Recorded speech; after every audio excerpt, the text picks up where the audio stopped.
J'ai lu ces commentaires où j'invitais les Camerounais à aller s'inscrire sur les listes électorales. En même temps, j'ai critiqué l'excès de documents demandés. Mais j'étais surprise de lire de tous les côtés Bamileke, Petite Bami. Ça prouve une fois de plus que c'est que les Bamileke que vous jugez réfléchis dans ce pays. Savez-vous que les Bami et les Eka ne sont pas les seuls groupes ethniques au Cameroun? Vous nous étouffez déjà. Alors, laissez-moi vous informer que je ne suis pas Bamileke. Je viens de la région très marginalisée. C'est la même appelée la première fille du renouveau et en même temps la plus pauvre. Regardez. Nous, à l'extrême nord, on est fatigué. On est fatigué d'être moqué. On est fatigué d'être marginalisé. On est fatigué de cette précarité. Nous sommes fatigués d'être sur le bétail électoral. Nous sommes fatigués d'être sur le mouton du Nord. Au point où on voit un babana, on pense directement, soit il est motomane, soit il est gardien, avec sa licence en poche.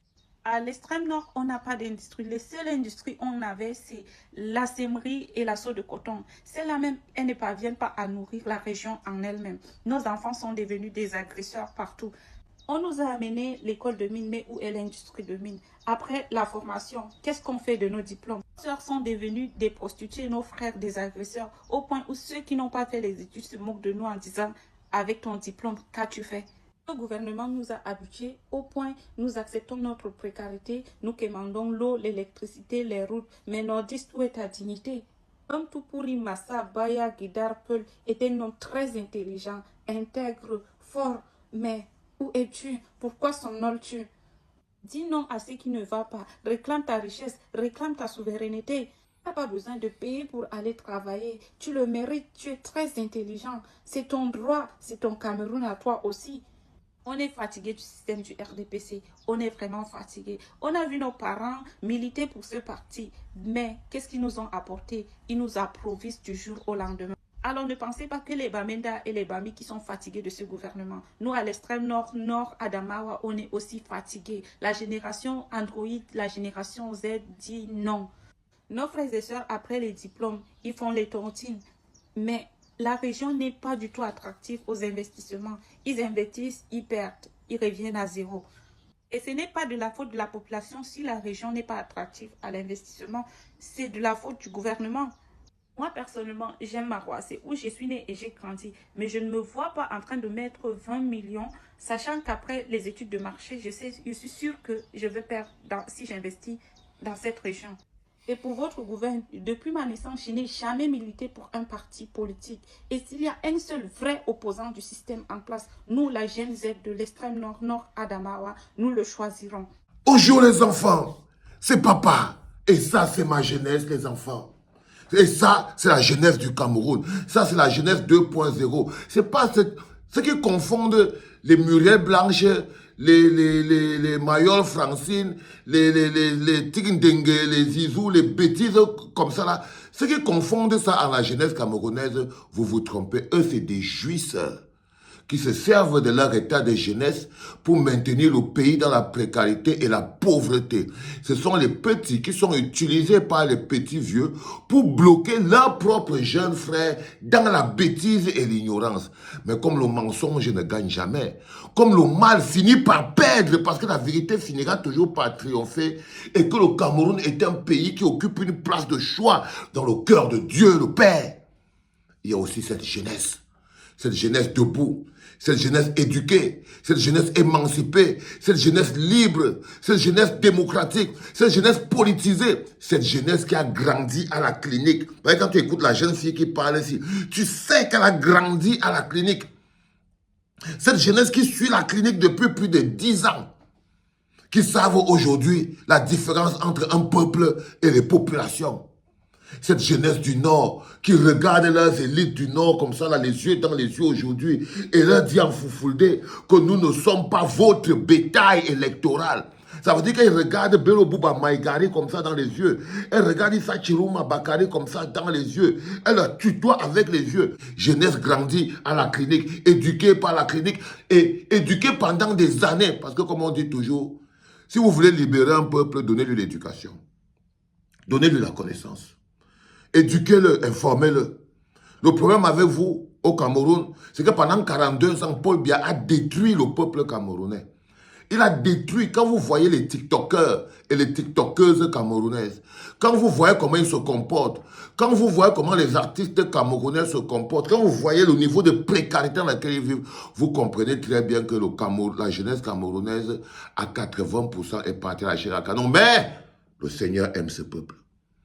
On a des jeunes filles qui regardent Kavaye Yege Djibril dans les yeux comme ça. Et elle dit que moi, jeune fille du Nord, je ne suis pas ton bétail.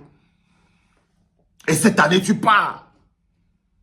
Elle regarde Kavaye Yege Djibril. Elle regarde Ayan Luc comme ça là. Elle regarde Zachary Pérévé. Elle dit que je ne suis plus votre bétail électoral. En 2025, octobre, vous partez. Le peuple est plus fort que le RDPC, la police, les militaires, le BI et tout ça réuni. Le peuple, en lui tout seul, c'est sa décision. Cette année-ci, par exemple, quand vous écoutez tous ces gens qui parlent, imaginez-vous, qui peut expliquer à un Camerounais en 2025, octobre, que Paul Biya aurait gagné l'élection au Cameroun? Qui? Non. Si Paul Biya aimait son propre corps, lui-même, s'il avait un peu d'amour pour ce pays, s'il était un peu reconnaissant pour tout le bonheur que ce pays lui a procuré, la jouissance qu'il a joui, lui et sa famille, et tous ses collègues, il partirait, il démissionnerait. Il ne se présenterait pas candidat à l'élection présidentielle du Cameroun.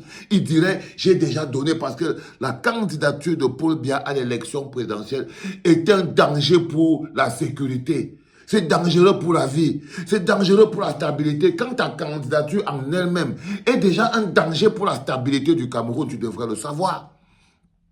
Aujourd'hui, la candidature de Paul Biya en elle-même, elle seulement, le fait qu'il soit candidat est dangereux pour le pays. C'est-à-dire que sa candidature est le bouton sur lequel on doit appuyer pour que le pays explose. Parce qu'avec Paul Biya candidat à l'élection présidentielle, il n'y a aucune chance. Avec Paul Biya candidat à l'élection présidentielle, il n'y a aucune chance que le peuple reprenne sa souveraineté sans se battre. Parce qu'il vient justement avec l'intention de braquer le peuple, de violer le peuple, de violenter le peuple. C'est pour ça que je vous dis, nos bagarres sont proches. La première bagarre, c'est la convocation du corps électoral. La deuxième bagarre, c'est quand on va lire les noms des gars qui sont censés candidater à l'élection présidentielle. Dès qu'on vous dit que notre champion, celui qui porte les aspirations du peuple, n'est pas candidat, il n'y a pas élection. C'est aussi simple que ça. C'est aussi simple que ça. Parce que la technique de Kafé, 42 ans de pouvoir, c'est de séparer le peuple de son leader.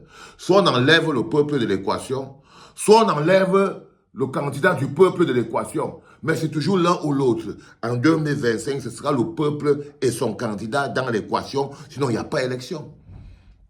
Il faut que vous puissiez dire ça sans complexe. Il faut que ce soit clair sans complexe. Parce que ça ne va faire aucun sens, aucunement. Il n'y aura pas d'élection. Il n'y aura rien. Il n'y aura rien. Le pays va s'arrêter. Parce qu'il va falloir à un moment arrêter le pays vers sa course folle. C'est là où il va falloir arrêter le pays avant que le pays n'aille atteindre le trou. C'est-à-dire que quand on vous dit, si vous entendez seulement, c'est le moment là où tout le monde, que ce soit en Europe, que ce soit au Cameroun, n'importe où, on va arrêter la folle course du pays vers le trou. Il y a quelqu'un qui m'a écrit ici là pour me dire que, si Clément Atangana dit qu'il est irrecevable, vous croyez franchement que Clément Atangana a quelle valeur en ce moment devant le peuple debout? Non, on ne peut pas permettre à Clément Atangana de se servir de sa parole pour violer la loi, détruire l'avenir du Cameroun. Non, la candidature seulement de Paul Biya est déjà un danger pour la paix et la stabilité. Seulement sa candidature. Seulement le fait qu'il soit candidat est déjà un danger pour la paix et la stabilité. Le fait qu'il viole maintenant la loi et pense au pouvoir enlever, parce qu'enlever Maurice Kamto de l'élection présidentielle, c'est enlever le peuple. Enlever Maurice Kamto de l'élection présidentielle, tentez, pensez, imaginez seulement. C'est comme si vous décidez que le peuple camerounais, il y aura élection au Cameroun, mais il n'y aura pas le peuple camerounais. Ah non, il ne peut pas avoir élection sans le peuple camerounais. Et les Camerounais n'est pas notre partenaire. C'est par exemple quand on va entrer pour surveiller les votes, tant pis pour ceux qui vont voler, qui vont venir pour bourrer les urnes. Parce qu'ils seront arrêtés. On ne va plus les filmer. On va les stopper, molester. Tous les surveillants de vote sont là pour neutraliser. Je dis bien neutraliser tous ceux qui essayent de bourrer les urnes, tous ceux qui essayent de donner de l'argent. Dès que vous êtes repéré, vous êtes arrêté par le peuple. Ce n'est pas par la police, vous êtes arrêté par le peuple et neutralisé sur place, tous les billets arrachés. Les enfants ne filmez plus pour mettre sur Internet. Vous filmez, vous mettez sur Internet, vous arrêtez le monsieur et vous détruisez tout. Il n'y a plus vous croisez des gens qui sont en train de mettre l'argent dans l'enveloppe avec tout. Vous vous saisissez d'eux, vous cassez la table, vous arrachez cet argent et vous lui donnez des coups de pied aux fesses. Vous reprenez, mais ne filmez plus pour rentrer chez vous. Je vous dis que eux, ils pensent que nous, on part en 2025 pour aller se balader. Non, on part jouer notre vie. On part jouer le match de notre vie. Eux, ils viennent peut-être défendre leur prébande. Et ils croient que leurs ordres, c'est eux qui vont encore nous donner les ordres. En 2025, le pouvoir est au peuple. Le pouvoir n'est pas à Tanganji. Le pouvoir n'est pas au préfet et au sous-préfet. Ils sont tous du RDPC. On doit se battre contre eux. On va se battre, les enfants. Et n'ayez pas peur de l'assumer. Parce que c'est de là où tout part. N'ayez pas peur d'assumer qu'on va se battre face à face. Face à face. Ils comptent sur la police. Ils comptent sur nos jeunes frères et sœurs de la police qui souffrent. Quand on dit on va se battre contre qui? On va se battre contre l'armée et la police qui vont utiliser nos propres frères et sœurs qui souffrent comme nous, qui savent qu'on se bat pour nous. Parce que même le Nier souffre. Et c'est là où ils vont se tromper. Parce qu'en croyant qu'ils vont pouvoir manipuler la police, mais je vous promets que ces policiers-là sont des Camerounais. Ils ont le sang du continent dans les veines. Ils savent qu'en ce moment, c'est le combat du peuple. Ils savent qu'en ce moment, c'est le combat du peuple. Croyez-moi, les enfants. Le Cameroun se met sur les rails et on doit se mettre à la hauteur de notre lutte. C'est le peuple contre la dictature. Captez-le bien. C'est le peuple contre une dictature violente et illégale. Violente et illégale. Non seulement c'est une dictature qui est violente, mais elle est en même temps illégale. Totalement illégale.